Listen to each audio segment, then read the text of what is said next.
The man who looked directly at American television cameras 3 weeks ago and said Donald Trump would not be safe from Iranian retaliation is dead.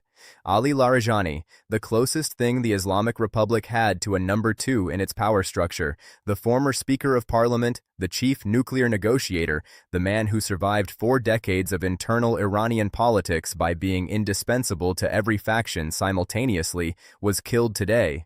The method has not been officially confirmed, the location has not been publicly disclosed, but the confirmation came through Iranian state media, was independently verified by Reuters and the Associated Press within 90 minutes, and has already produced a level of internal reaction inside Iran that tells you more about his actual power than any official title ever did.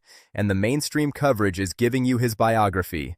I am giving you something different. I am giving you what his death means for the war, for the succession architecture of the Islamic Republic, and for the specific threat he made against Trump that is now the sentence every intelligence analyst is focused on replaying. Before we go deeper, hit the subscribe button right now and turn on notifications. The killing of the second most powerful figure in Iran's power structure in the middle of an active war is not a footnote. It is a turning point with implications that will define the next phase of this conflict. Subscribe now. I will wait. Here is the fast version of who Ali Larijani was, because the biography matters for understanding why this killing matters. Larijani served as Speaker of Iran's parliament from 2008 to 2020, longer than any other individual in the Islamic Republic's history. Before that, he was Iran's chief nuclear negotiator during the most critical phase of the enrichment standoff, making him one of the few figures who understood both Iran's internal political architecture and its nuclear strategic calculations simultaneously. He was not ideologically rigid. He was a pragmatist who understood what Iran could and could not achieve through confrontation. His brother Sadegh Larijani headed Iran's judiciary. His other brother, Fazel, served as an ambassador. The Larijani family was not just a political dynasty. It was a load-bearing structural element of the Islamic Republic's governing architecture. Now, one of the three brothers who held that structure together is gone. The threat he made against Trump is the specific statement that every intelligence service tracked when it was delivered, and that becomes significantly more significant now that he is dead. Appearing on Iranian state television in the second week of this war, Larijani said, and I am reading from the verified Persian-language transcript, that those who ordered the killing of Iran's leadership would face consequences that would follow them beyond the borders of any country. He did not say Iran would retaliate militarily. He said consequences would follow individuals. That is the language of targeted assassination doctrine, not battlefield retaliation doctrine. And it was delivered by the second most powerful figure in the Iranian state while standing in front of cameras on official state media. That statement is now being read in a different light by every protective detail assigned to American officials who were involved in the decision to launch Operation Epic Fury. Let me walk you through what Larijani's position actually meant, because the number 2 label is accurate and insufficient simultaneously. Iran's power architecture is not a clean hierarchy. It is a network of overlapping institutional authorities where formal titles and actual influence often diverge. The supreme leader sits at the apex. But beneath him, real power is contested between the IRGC, the presidency, the parliament, the judiciary, and the informal network of senior clerics and political families. Larijani occupied a unique node in that network. He was trusted by the IRGC without being of the IRGC. Acceptable to the clerical establishment without being a hardline ideologue. He had direct channels to the pragmatist faction, the revolutionary faction, and the international diplomatic community simultaneously. In a system where most powerful figures are captive to one faction, Larijani was trusted by all of them. That cross-factional trust is the rarest commodity in Iranian politics. It is what makes his death at this specific moment particularly destabilizing. Now, what nobody is covering with sufficient depth. Larijani's death removes the one senior figure inside Iran's current war leadership who had both the credibility and the relationships to serve as a back-channel interlocutor in any negotiated off-ramp to this conflict. Jonathan Panikoff, director of the Scowcroft Middle East Security Initiative at the Atlantic Council, said this morning that Larijani was the figure most frequently cited by diplomatic sources as the Iranian official most likely to be involved in any quiet negotiation process with Western intermediaries. He had the relationships with European foreign ministries, with Qatari diplomatic channels, and with the Swiss protecting power that handles U.S.-Iran communications in the absence of direct diplomatic relations.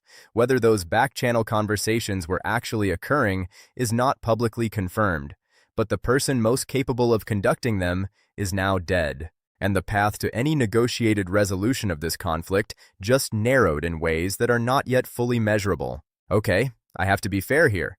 The other side has a point. First, Larijani's influence, while real, had been diminishing since his departure from the parliamentary speakership in 2020. His presidential ambitions were blocked twice by the Guardian Council, which disqualified his candidacy both times. Within the internal Iranian power competition that began when the IRGC consolidated its position around the new supreme leader Mojtaba Khamenei, Larijani represented the pragmatist wing that had already been losing ground before this war began. His death removes a figure whose influence was declining, not at its peak. Second, Iran has lost significant leadership figures throughout this conflict and continued fighting. The killing of his predecessor, Supreme Leader Ali Khamenei himself, produced consolidation and defiance rather than collapse. The removal of a figure whose power was already waning is unlikely to produce a different result. Third, the specific threat he made against Trump, while tracked by intelligence services, is one of many threats Iranian officials have issued during this conflict. The intelligence community does not evaluate every senior Iranian official's statement as an operational order. Context matters. But here is where I have to be direct. Larijani was not the IRGC hardliner faction. He was the counterweight to it inside Iran's governing structure. His removal does not weaken the war faction. It strengthens it by eliminating the most prominent pragmatist voice with the credibility to argue internally for a negotiated resolution.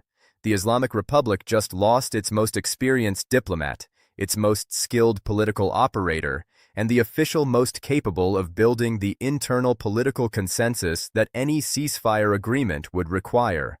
That is not a blow to Iran's military capacity. It is a blow to Iran's political capacity for ending this war on any terms other than complete victory or complete defeat. Here is what you need to watch. Iranian state media's framing of the killing in the next 24 hours will tell you how the current leadership intends to use Larijani's death politically. If he is elevated to martyr status with maximum ceremony, the killing is being used to mobilize and to escalate.